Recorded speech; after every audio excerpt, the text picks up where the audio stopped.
Right, hashtag Buddy Rich said playing is not being overly rehearsed. So, but if I can just quote myself, the freestyle thing, if I've spoken stream of consciousness many times, it's worked that muscle, therefore this is easy, therefore so. You got to know yourself that you're pushing the boundaries a little bit. It might appear, it might appear when you're doing something like this that, oh, that, wow, isn't that, but so it's kind of rehearsed, isn't it? Working the muscle of the stream of consciousness vibe, you know. But again, just talking is a crime. But I was going to go up there and just do a wee rehearsal, just to do a wee kind of, well, I could do it now. I don't even have to go up there, don't have to prove myself to anyone. But yeah, you know how I bare my soul on the set of a multi-million-dollar movie set. Literally, millions of people could have seen that. I bare my soul, there you go. I bare my soul multiple times on a multi-million-dollar movie set. I might as well have been on camera. Okay, have I said that before? It's pretty fucking obvious, isn't it? I might as well have done it. I have done it. Just like the Lincoln thing, I might as well have handed it to the bishop because it's on the head. I was obviously building myself up to do that anyway. So I might as well have handed the crown to the bishop to give to Timothy. You could break that down as well. Have I unlocked my inner genius, by the way? Bullshit. I've only scratched the surface of it. Yeah. You know, like the you know when they say teetering on the edges of you know, using your mind. That's what he taught us at uni. It's okay to use your mind.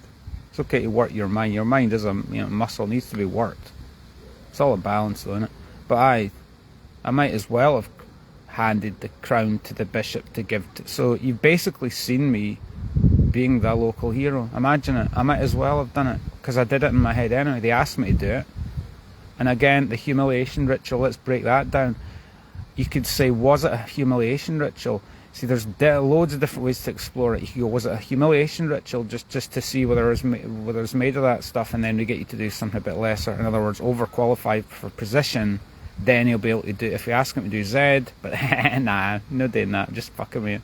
Then when you get to do F, some of you folk know what I'm talking about, particularly you, because you were in the business and you did that, right? So you know what I'm talking about, exactly what I'm talking about. But in terms of the humiliation ritual, was it a humiliation ritual?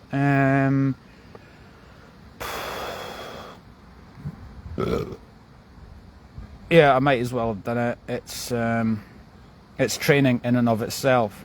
If someone says to you, right, I want you to, it's kind of like if you're in a gang and they initiate you into the gang and they ask you, right, I want you to take that fucking knife and go over there and threaten that guy, and so you've prepared to do that in your own mind. You literally thought you were going to have to do it, and then some circumstance, or they had to run away because some act of God or something, right? And you didn't get to do that. The fact that you were in your head, you've already moved over, haven't you, to that level. I think that sums it up, does it not? So since I can't really integrate in normal society, that's not actually true. That's not actually true. I was on the bike path there, I got to visit my mum in hospital there, and there was some woman with a dog and big smile on her face. It's like, well, you know, that's normal, you know. So that's like folk on the bikes waving at you. And that's the other thing. Folk in cars are giving me loads of wide berth and all this. I'm not used to it. Like I said before on Facebook, it's like I'd prefer if someone chucked tomatoes at me. It would kind of rile me up. A bit like the Andy Murray thing. He only really came alive again because the whole thing was the dumb blame. Let's cut to the chase. I'm doing this podcast now. I could read right through Andy Murray's mind anyway because it's all been put out there, innit? I mean, bearing your soul in front of the nation on a tennis pitch. Everybody knows that was about Dunblane because he witnessed it, didn't he? And it was also, that's why on the pitch, a bit like me, I come alive when I've got someone saying fuck you. So I kind of like I don't like too much loving and people give me too much respect. It's funny, it's a moving thing. I'm used to folk disrespecting me. If folk disrespect me, it fires me up because that's all I've ever been used to in my life. 99% bullshit. So it's the same with Andy Murray. You see it on the pitch. When he's pissed off, he needs something to get him pissed off, and then he comes into gear, you know, when it's all you know. He's a defensive player, and he starts off defensive, and then he waits to get pissed off. It's sort of like that, isn't it? But anyway, with the humiliation ritual and the set of a big scene in a set of a multi-million-dollar Netflix production, right? So I might as well have done that, because you're asked to do it, and obviously I'm a do or die Graham Abbree guy, so I'm either going to fucking fail at it or succeed at it, and I did succeed at it, because I did other stuff, obviously the shouting the King Henry thing and carrying the crown in the procession. And again, came back to the town, close family member. That's what I've learned. Didn't tell your close family. They're catching up, but they'll never catch up. So whatever. They don't want to hear stories unless you appeal to authority, appeal to some local luminary that gives you. But you kind of take that idea further and you go, a lot of these local writers, yeah, I respect them, but have they done the stuff I've done? I think they would have some questions. And again, that's a mark of a great artist, or just a great individual. You didn't shit on someone else. You didn't go, oh, I'm more versed and I know all of Robert Burns' complete works and you don't, so I'm better than you. No. These people are wise enough to know that there may be other people that maybe aren't as well read as them, but then they can connect to their own verisimilitude and live life and learn through the school of hard knocks. Can Annie Paisley doing all that, yeah. But so there was another one, and Blood of My Blood. That was another thing. That was cool. Even just a day. Remember I was talking about that did a day on it just as an extra. I could talk about that for fucking an hour, and it was really pretty fucking cool. It's like a rally experience, getting paid to do a rally experience, you know. And I met multiple Scottish bodybuilding champion. I even looked him up, couldn't find him, so I don't know, is he making that up? Don't think so. But again, that was like meeting the Scottish Arnold Schwarzenegger and talking to him all day, and then all that amazing stuff. And just he's a Tyler now. But he's talking about stuff, so there's a connection, obviously, you know. And then all I did was, I wouldn't say all I did, you know, contributing.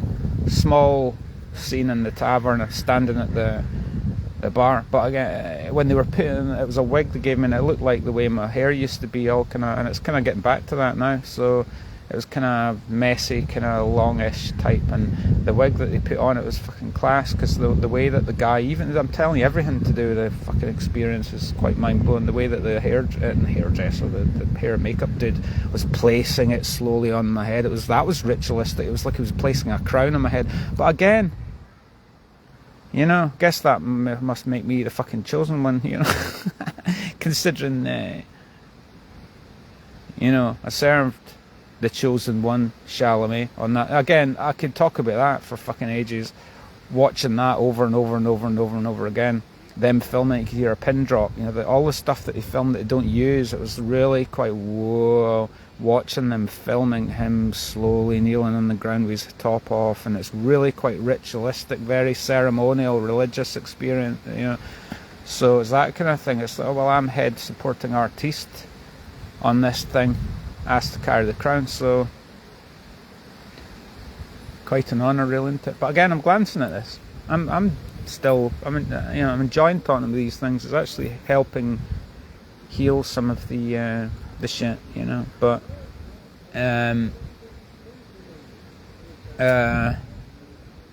yeah. So basically what I'm saying is the fact that I was asked to do that, I've done it in my head anyway. I know what the rehearsal would have been like anyway, because it's all visualization, isn't it? It's all manifestation and it didn't happen not because I wasn't qualified for it. It's just that's the way filmmaking was. Maybe it was the fact that I held up production by an hour. Maybe that was the reason, you know.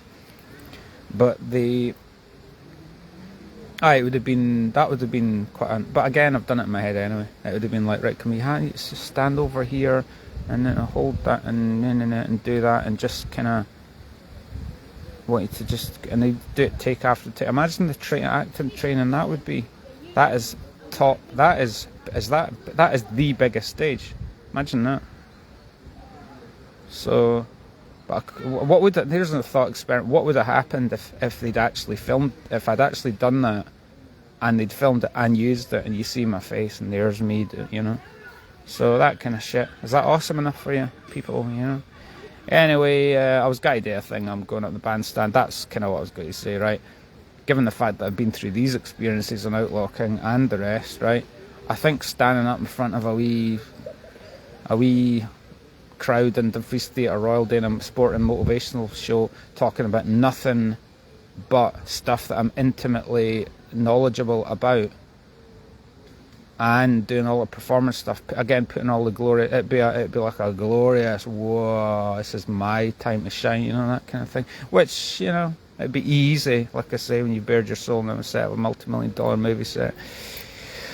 So at the end of the day, don't be a diva, but be good at what you're doing. That's what I would say. Be a non-drunk yet drunk, non-diva dramatist, opening doors, something like that, you know.